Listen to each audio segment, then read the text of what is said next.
My name is Claire, and my sister Anna was the most beautiful, most important part of my life. We weren't just sisters, we were soulmates, two halves of a whole. But for the last 5 years, Anna's life had slowly curdled into a waking nightmare. All because of her husband, David. David was big, quick, and overwhelmingly controlling. At first, it was small things. He chose her clothes, isolated her from friends. But over time, his temper, his sheer need for control, had turned their house into a suffocating prison. Every time she called me, her voice held a new fracture, a fresh wound. "Claire," she whispered one cold, frantic night. "If anything ever happens, if he won't let me go, you'll take care of my kids, won't you?" It was a plea, a heartbreaking request from one sister to another. I promised her everything. But that promise became the heaviest burden either of us would ever carry. 3 weeks ago, Anna called me in the middle of the night. She wasn't crying, she was hyperventilating. He won't let me leave was all she managed to say. "Everything's ready. I just need you to save me." This wasn't just a general fear anymore. This was specific, urgent, and final. I knew that if I didn't act now, I might never get the chance. I knew exactly what she was begging for, and I knew what I had to do no matter the cost. But when I drove to their house, the garage door was open and the lights were off. I called her phone again, and this time, a new voice answered.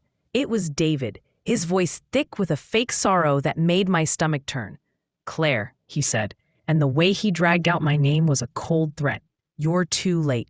"I'm coming over," I said, disconnecting the call before he could argue. When I walked into the house, it was spotless, too spotless. Anna would never leave without saying goodbye to her children, and she certainly wouldn't leave the house looking like a crime scene had been meticulously erased. The air smelled faintly of bleach and something metallic. My heart pounded against my ribs as I walked toward the children's bedrooms, but I stopped dead in the hallway. Anna's favorite coat, the blue one David hated, was hanging neatly on the coat rack. And tucked into the pocket of the coat was a small, crumpled piece of paper. I unfolded it slowly, and the 3 words written inside were enough to make me forget how to breathe. "I need you." But the handwriting wasn't Anna's. It was the shaky, childlike script of my 8-year-old nephew, Ethan. Ethan's shaky handwriting confirmed my worst fear. Anna hadn't left voluntarily. David had coached him, or maybe forced him, to write that note to cover his tracks. But the note wasn't just a cry for help. It was the final, desperate plea my sister had coached her son to deliver, exactly as she had begged me to receive it. Image, close-up of a crumpled note with shaky handwriting. I rushed to Ethan's room. He was tucked into bed, eyes wide and red, clutching a worn-out dinosaur toy. David was leaning against the doorframe, watching me with a smug, casual confidence that made my skin crawl. "He's upset, Claire. His mother just abandoned him," David said, his voice dripping with false concern. I ignored him and knelt by Ethan's bed. "Ethan, remember what Mommy told you, the blue coat?" I whispered, looking directly into his terrified eyes. Ethan didn't nod, but he squeezed his dinosaur toy 3 times, a secret code Anna and I had invented as kids. 3 taps meant, "The danger is here." I realized the note in the coat wasn't the message. The coat itself was a beacon. "Did Mommy say where she went?" I asked, keeping my voice calm. But my focus was entirely on David, waiting for his reaction. David chuckled again. "She's probably sipping margaritas in Mexico by now, Claire. Stop bothering the kid." But Ethan didn't even look at David. He pointed a trembling finger, not at the door, but at the window, then mouthed the words. "The truck." The look in his eyes wasn't just fear. It was a desperate, urgent command. My sister had performed the first part of our terrible promise. Now it was my turn.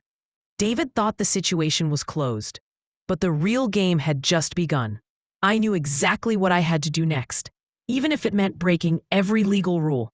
I had to find that truck before David could finish erasing all the evidence. But when I turned to leave, David's smug smile vanished, replaced by a sudden, terrifying realization. David's entire demeanor shifted. The smugness evaporated, and his eyes, cold and sharp, darted from Ethan's window to my face. He knew he had missed something crucial, and he knew I was the only one who could have figured it out. "What did he tell you, Claire?" David's voice was no longer measured. It was a low, dangerous rumble. He took a step toward me, blocking the doorway. "Anna is gone, and you need to leave before I call the police for trespassing." I stood my ground, my voice steady despite the adrenaline surging through me. "She begged me to do what was necessary, David, and I promised I would protect them." I let the weight of that promise hang in the air. I knew I couldn't fight him, but I didn't need to. I only needed to buy a few seconds. While David was focused on the threat in my words, I glanced back at the window Ethan had pointed to. The truck. Anna had recently started working part-time at a local organic farm that used a distinctive, bright red pickup truck for deliveries. It usually parked behind their detached garage. It wasn't there now, but a quick look at the muddy patch of ground under the window revealed something David hadn't wiped away. There were two faint, parallel tire tracks leading away from the back of the property, not the front driveway. They were thin, deep, and clearly belonged to the farm truck. David had meticulously cleaned the house, but he hadn't thought to check the yard in the dark. "I'm leaving," I said, meeting David's eyes with a false calmness. "But I won't stop until I find her. And when I do, I'll tell the police." I walked quickly out of the house, leaving David sputtering threats in the doorway. I sped to the farm, my heart racing, only to find the owner, Mrs. Peterson, distraught. She confirmed the red truck was missing and Anna hadn't shown up for work. "But I found this in the truck's usual parking spot this morning," Mrs. Peterson whispered, handing me a laminated, keycard-sized plastic card. It was Anna's hospital ID badge, covered in dried, metallic-smelling residue. Seeing Anna's hospital ID badge smeared with that metallic residue was the final piece of the terrifying puzzle. David hadn't killed her. He had ensured she was taken somewhere she couldn't escape from, somewhere that required an ID card, and somewhere that produced a lot of that metallic-smelling residue, which I now realized was dried blood. I drove straight to the hospital listed on the ID. I demanded to see the head of security and showed them the badge and the blood. The security team, shocked by my frantic story and the tangible evidence, checked the surveillance logs. They found footage of David forcefully checking Anna into the psych ward late the night before, claiming she was suicidal and unstable after a breakup. He had used his power and her history of anxiety against her, locking her away legally. He had obliged her request to leave by putting her in a prison of his choosing. I finally reached Anna. She was weak but alive, shaking with a mixture of terror and relief.